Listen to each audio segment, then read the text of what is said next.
எல்லோருக்கும் வணக்கம். பிரச்சனை தான் ஓடிக்கிட்டு இருக்கு. நம்மளுடைய நிஃப்டி 39 பாயிண்ட் இறங்கி இருக்கு.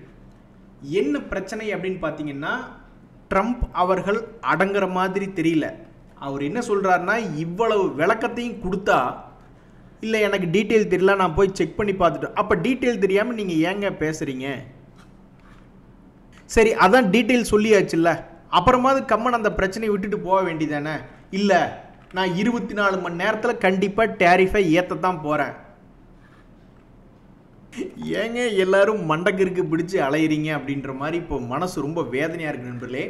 அதாவது இன்னொரு மிக முக்கியமான விஷயத்தை கவனிச்சிங்களா? சமீபத்தில் மார்க்கெட் தொடர்ந்து இறங்கிக்கிட்டே இருக்கு. அப்போ கொஞ்சம் கூட கேப் விடாமல் இறங்கி கொண்டே இருக்கக்கூடிய இந்த நிஃப்டி 50 இண்டெக்ஸ் இந்த மார்க்கெட்டினுடைய சமயத்தில் எது ஓரளவுக்காவது திரும்பி மேலே ஏறி மகிழ்ச்சியை கொடுத்தது?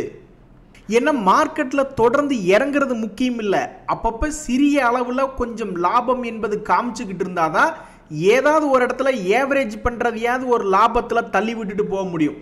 ஸோ அந்த மாதிரி உங்களுக்கு ஸ்டாக்ஸ் நீங்கள் வாங்கியிருக்கக்கூடிய பங்குகள் உங்களுக்கு ஏதாவது ஹெல்ப் பண்ணுச்சா அப்படின்றது தெரியல. ஆனால் மார்க்கெட்டில் ஒரு ஜென்ரல் அபிப்பிராயம், பொதுவாக ஒரு அபிப்பிராயம் என்னென்னா, கடைசிக்கு நிஃப்டியாவது அந்த வேலையை பார்த்தானா அப்படின்றதான் முக்கியம். ஸோ ஜூலை மாதத்திலிருந்து தொடர்ந்து ஒரு மாதத்துக்கு மேலாக இறங்கி கொண்டிருக்கக்கூடிய நிஃப்டி ஒவ்வொரு லோவில் இருந்தும் எவ்வளவு பர்சன்டேஜ் ஏறி கொஞ்சம் மகிழ்ச்சியை கொடுத்தது. ஸோ நீங்கள் வச்சிருக்கக்கூடிய ஸ்டாக்குகள் எப்படி ஒரு கும்பா குட்டியாகவோ ஒரு சகப்பி குட்டியாகவோ அல்லது ஒரு பச்சை குட்டி எப்படி வேணாலும் இருந்துட்டு போகட்டும். ஆனால் நிஃப்டி 50 இண்டெக்ஸை பொறுத்த வரைக்கும் பார்த்தீங்கன்னா, அவன் 1% என்பது இறங்குறான், திரும்பி அதில் பாதிக்கு மேலே 0.77%. அதாவது நீங்கள் பார்த்தீங்கன்னா ஒரு 300 பாயிண்ட் இறங்குறான் அப்படின்னா ஒரு 200 பாயிண்ட் என்பது ஏறி இருக்கான். அதுக்கப்புறம் மறுபடியும் கீழே சரிந்த பிறகு 2%, ஆல்மோஸ்ட் ஒரு 500 பாயிண்ட் கும்பா. அதுக்கப்புறம் அவன் திரும்பி ஏறினது கிட்டத்தட்ட ஒரு 250 பாயிண்ட் அந்த மாதிரி இறங்கியிருக்கான். ஸோ 300 பாயிண்ட் இறங்கிட்டு 200 பாயிண்ட் அதில் பாதிக்கு மேலே ரெக்கவரி ஆயிருக்கா.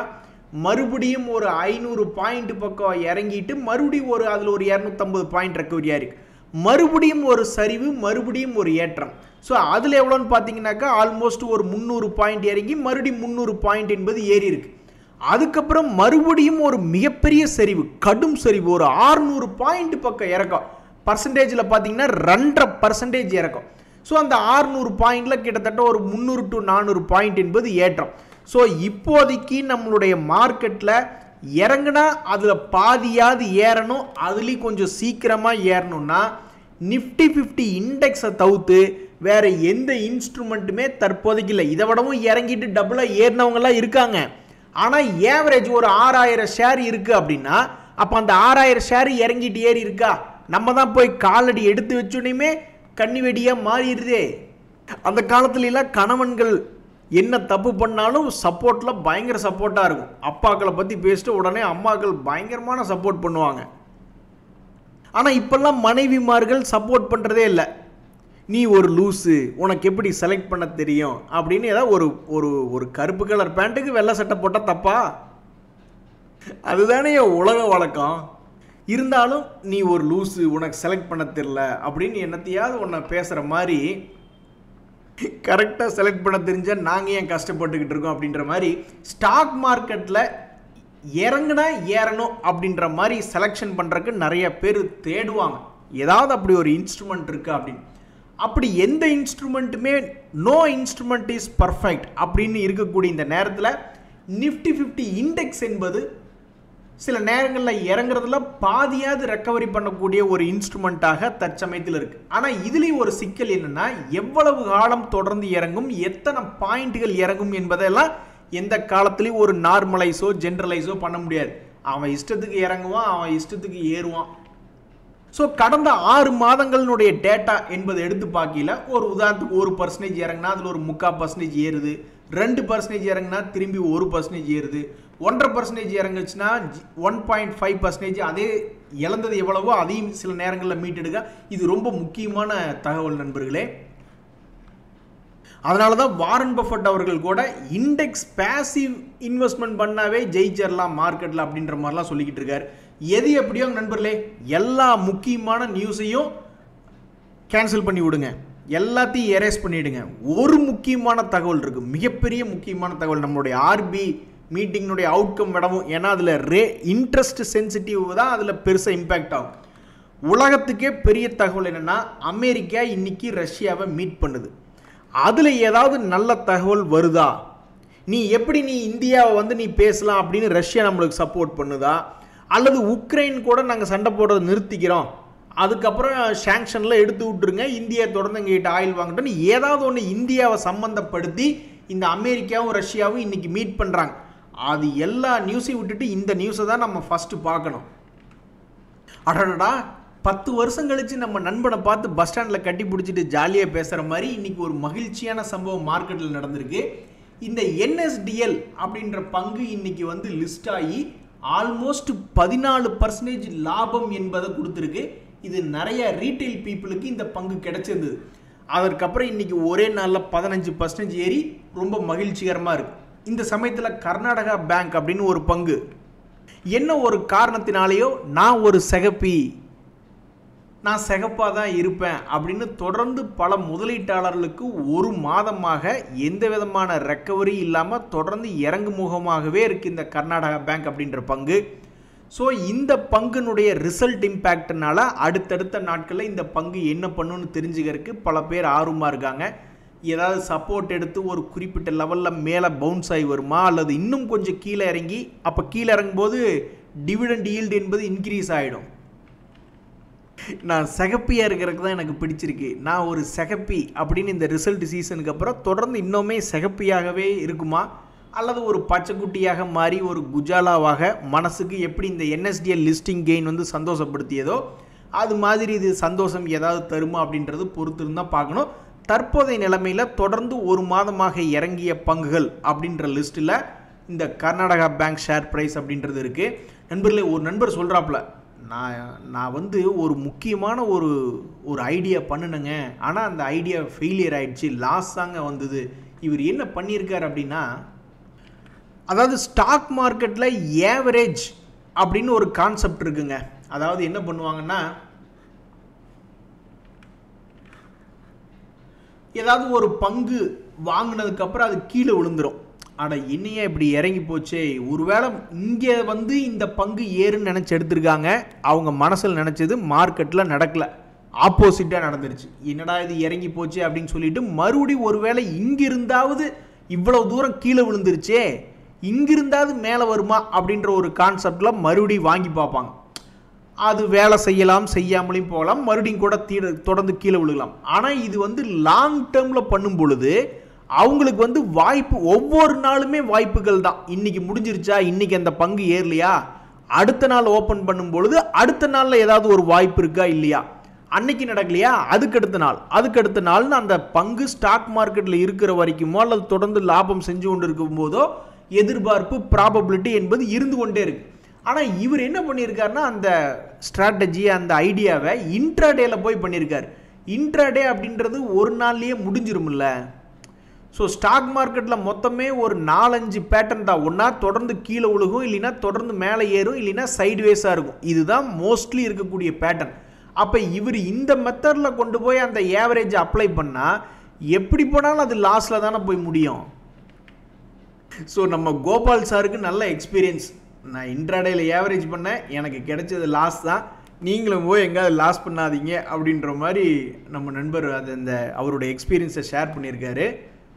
நண்பர்களே, இன்னைக்கு துணிச்சலான பங்கு மார்க்கெட்டில் அப்படின்னா இந்த ஜிங்கா லாஜிஸ்டிக்ஸ் அப்படின்ற ஒரு பங்கு, பிளாக் பக் அப்படின்ற ஷேர் இன்னைக்கு ரொம்பவுமே துணிச்சலாக இருக்குது. 14% என்பது ஏறி இருக்கு. இதுக்கு மிக முக்கியமான காரணம் அவங்களுடைய ரிசல்ட் சீசனுடைய இம்பேக்ட் தான். அவங்களுடைய சேல்ஸ் என்பது ஒவ்வொரு குவார்ட்டர்லையும் சமீபத்தில் இன்க்ரீஸ் ஆகிட்டே வந்திருக்கு கடந்த ஒரு வருடமாகவே. இந்த சமயத்தில் அவங்க 34 கோடி லாபம் அப்படின்னு ரிப்போர்ட் பண்ண உடனே இந்த ஜிங்கா லாஜிஸ்டிக்ஸ் என்பது இன்னைக்கு ஆல்மோஸ்ட் 13% ஏறி ட்ரேட் ஆகிட்டு இருக்கு. இந்த சமயத்தில் முடிவு சரியில்லைன்னு இறங்கின பங்குகளில் பிரிட்டானியாலாம் 4% இருக்குங்க. என்னங்க கொடுமையாக இருக்குது, அவன்கிட்டயே சக்தி இல்லை அப்படின்ற மாதிரி அந்த ஷேரினுடைய ப்ரைஸ் இன்னைக்கு 4% ரிசல்ட்டுக்கு அப்புறம் இறங்கியிருக்கு. சொல்லிக்கொள்ளும்படியாக இந்த வெராண்டா அப்படின்ற பங்கு 7% கும்பா. இந்த வெராண்டாவில் உட்காந்து படிங்க அப்படின்னு நம்ம ஊரில் சொல்லுவாங்கள்ல. ஸோ இது ஒரு எஜுகேஷன் டெக்னாலஜி பிளாட்ஃபார்ம் தான். அதில் பாருங்கள், இந்த ஜிங்கா லாஜிஸ்டிக்ஸ் அப்படின்றது வந்து இந்த ட்ரக் டிரான்ஸ்போர்ட் ரிலேட்டடாக ஒரு டெக்னாலஜி பங்கு. அவன் இன்னைக்கு ரிசல்ட் வந்ததுக்கப்புறம் 13% ஏறியிருக்கான். ஆனால் இந்த வெரண்டா லேர்னிங் அப்படின்றது வந்து 5 கோடி லாபம் அப்படின்ற மாதிரி ரிப்போர்ட் பண்ணியிருக்காங்க. ஆனால் அதை பிடிச்சி இன்னைக்கு கிட்டத்தட்ட 7% குத்தி விட்டாங்க. ஆனால் எனக்கு ஒன்றுமே புரியலிங்க. படிக்கிறதுக்கு ஸ்கூலில் கொண்டு போய் சேர்த்துனா ஐசிஐசி சிபிஎஸ் எல்லாம் வருஷம் 1 லட்ச ரூபா, அதாவது எங்கூர் திருப்பூர் ரேஞ்சுக்கு சொல்கிறேன், சென்னை பெங்களூரில் எனக்கு என்னென்னு தெரியல, வருஷமானா 1 லட்சம் கட்டுங்க அப்படின்றாங்க. என்ன ஃபஸ்ட்டு ஸ்டாண்டர்ட்லேருந்து 12th ஸ்டாண்டர்டுக்குள்ளேயே 1 லட்சம் வருதுங்கிறாங்க.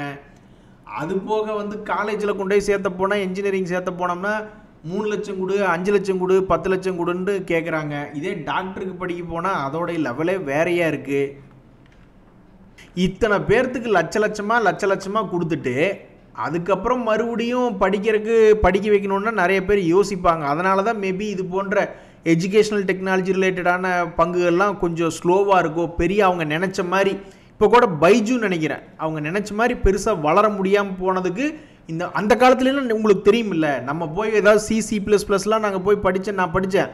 அப்போ 3000 ரூபா என்னமோ தான் மொத்த ஃபீஸேன்னு வச்சுக்கோங்களேன். அப்போ வந்து என்னுடைய காலேஜ் ஃபீஸ் வந்து மெரிட் சமயத்துலலாம் வந்து 15,000 ரூபாய்க்குள்ளே தான். 15,000 மிஞ்சி போனால் 50,000ன்னு வச்சுக்கங்களேன் ஒரு வருஷத்துக்கு. அப்போ 50,000 ரூபாயில் 3,000 ரூபா தானேங்க நம்ம செலவு பண்ணிக்கிட்டு இருந்தோம். அந்த மாதிரி தான் போயிட்டு இருந்தது. இப்போ 50,000க்கு பொதுவாக 5 லட்ச ரூபா நீ வந்து காலேஜில் கட்டு அப்படின்னு என்ஜினியரிங் காலேஜில் ஏதாவது புஷ் பண்ணுறாங்க. அல்லது 1 லட்ச ரூபா ஸ்கூல் லெவலில் கட்டு அப்படின்னா, அப்போ இந்த செருப்பு செக்டர் ஒன்று சமீபத்தில் ஏறாமல் இருந்தது. அந்த செக்டர் மாதிரியே இப்போ இந்த எஜுகேஷனல் வெளியே ப்ரைவேட்டாக வச்சு பண்ணுறதெல்லாம் தடுமாறுது அப்படின்ற கேள்வி தான் வருது. இன்னைக்கு வேற என்ன சுவாரஸ்யமான விஷயம், இந்த ரிசல்ட் ஓரியன்டா கமான் சண்டை ஆரம்பிக்கட்டும் அப்படின்ற மாதிரி இந்த பஜாஜ் ஆட்டோ தற்போது 3வது முறையாக, சமீபத்தில் 2 குவார்ட்டர்லி ரிசல்ட்டிலுமே ஒன்றும் பெருசாக சாதனை கிடைக்கல. இப்போ இந்த பஜாஜ் ஆட்டோ இப்போ வரக்கூடிய ரிசல்ட்டுகளை வச்சு ஏதாவது ஒன்று வயலண்ட்டாக பண்ணுவான். பஜாஜ் ஆட்டோ ஆகட்டும், பஜாஜ் ஹோல்டிங்ஸ் ஆகட்டும், பிடிலைட் ஆகட்டும், ஹீரோ மோட்டோ கார்ப், BHEL, ஃபோர்டிஸ்னு எல்லாருமே ரொம்பவுமே வாலட்டிலிட்டியாக இருக்கக்கூடிய பங்குகளாக இருக்குது இன்றைக்கி வரக்கூடிய ரிசல்ட். இனி இதெல்லாம் நாளைக்கு என்ன பண்ணும் அப்படின்றது பொறுத்து இருந்து தான் பார்க்கணும். அந்த காலத்தில் நிறைய காமெடி வரும். வீட்டம்மா ஏதாவது பேசிக்கிட்டே இருப்பாங்க, லிப்ஸ்டிக்கில் யாரோ ஃபெவிஸ்டிக்கு தடவி வச்சுருவாங்க, அப்புறம் பேச முடியாமல் போயிடும். அது மாதிரி ஒரு நண்பர் என்ன சொல்கிறாப்புல, நான் 1 லிட்டர் ஃபெவிகால் வாங்கிட்டு போய் அமெரிக்காவில் வச்சுட்டு வந்துடுறேன், ட்ரம்ப் அவர்களுடைய வாயில் அது யாராவது வச்சு விட்டாங்கனாக்கா அவர் அதிகமாக பேச மாட்டார்ல, அதனால் நாட்டில் பிரச்சனை வராதுல்ல அப்படின்ற மாதிரி சொல்கிறேன். பாருங்கள் எவ்வளவு மன உளைச்சலை ட்ரம்ப் அவர்கள் கொண்டு வந்து விட்டுருக்காரு பாருங்கள். அமெரிக்கா ஃபர்ஸ்ட், மற்றவங்கெல்லாம் நெக்ஸ்ட் அப்படின்னு அவர் எடுக்கக்கூடிய முடிவுகள்னால நம்மளுக்கு பல மன உளைச்சல்கள் வருது. நண்பர்கள், இந்த சமயத்தில் முன்னணியில் இருக்கக்கூடிய சில பங்குகள் சமீபத்தில் கிராஷ் ஆயிடுச்சு. இப்போ ஒரு உதாரணத்துக்கு இந்த ஜிண்டால்ஸா, ஐநாக்ஸ் மிண்டலாம் இன்றைக்கி ரைட்ஸ் அண்ட் என்டர்டெயின்மெண்ட் அப்படின்றது ஏதோ ஒரு தகவல் போய்கிட்டு இருக்கு. ஈக்குட்டாஸ் பேங்க், எஸ் பேங்க்லாம் ஃபேமஸான பங்குகள், சமீபத்தில் சில நியூஸ்கள்னால ஏறிய பங்குகள் இப்போ மறுபடியும் சமீபத்தில் இந்த வாரத்தினுடைய லோ, இந்த மாதத்தினுடைய லோ அப்படின்ற மாதிரி கீழே வந்து விழுந்து கிடக்கக்கூடிய பங்குகளினுடைய லிஸ்ட்டில் இது போன்ற பங்குகள் வந்திருக்கு. இனி என்ன பண்ண போகிறாங்கன்னு தெரில. Wow super. சமீபத்தில் முதலீட்டாளர்களுக்கு பாதுகாப்பே இல்லாமல் ஒரு ஷேர் ப்ரைஸ் இருந்ததுன்னா அது இந்த ஏஷியன் பெயிண்ட்ஸ் அப்படின்ற பங்காக இருந்தது. வயசானாலும் எ லைன் இஸ் எ லைன் அப்படின்ற மாதிரி சமீபத்தில் மேல் நோக்கி ஏறிய பங்குகளினுடைய லிஸ்ட்டில் 200 days மூவிங் ஆவரேஜ் தாண்டிய பங்குகள் அப்படின்ற லிஸ்ட்டில் இந்த ஏஷியன் பெயிண்ட்ஸ் அப்படின்ற பங்கு 2வது முறையாக ஒரே மாதத்துக்குள்ளே மறுபடியும் 2வது முறையாக வந்திருக்கு. இவன் வாழ்க்கையில் நல்லது நடக்குமா இல்லையா அப்படின்றது தெரில. பட் சமீபத்தில் மார்க்கெட்டினுடைய வீழ்ச்சியாக இருந்தாலும் கடந்த 5 நாட்களில் பார்க்கும்போது ஓரளவுக்கு பாசிட்டிவாக இருக்கக்கூடிய பங்குகளில் இந்த ஏஷியன் பெயிண்ட்ஸ் அப்படின்றது இருக்குது. இந்த பங்கை பற்றிய தகவல் என்னென்னா, இது 52 வீக் லோ அப்படின்றதுல ட்ரேட் ஆகிட்டு இருக்கு. நண்பர்களே, இன்னைக்கு மார்க்கெட்டில் இன்னொரு பங்கை பற்றி முக்கியமாக பேசி ஆகணும். வாரி எனர்ஜிஸ் அப்படின்ற பங்கு இன்றைக்கி ஓரளவுக்கு நல்லா மேல் நோக்கி ஏறி இருக்கான். அது என்ன நடந்திருக்கு அப்படின்னு பார்த்தீங்கன்னா, சமீபத்தில் 2000 வரைக்கும் கீழே போய் விழுந்த பங்கு எப்படி ரெக்கவரி ஆகி வந்திருக்கான் பாருங்கள். மறுபடியும் பழையபடி தன்னுடைய பழைய ஹை பக்கத்தில் வந்திருக்கான். அதனால் இன்றைக்கி மார்க்கெட்டில் ஒரு பெயர் பெற்ற பங்காக இந்த வாரி எனர்ஜிஸ் அப்படின்ற பங்கு இருக்குது. நன்றி, வணக்கம்.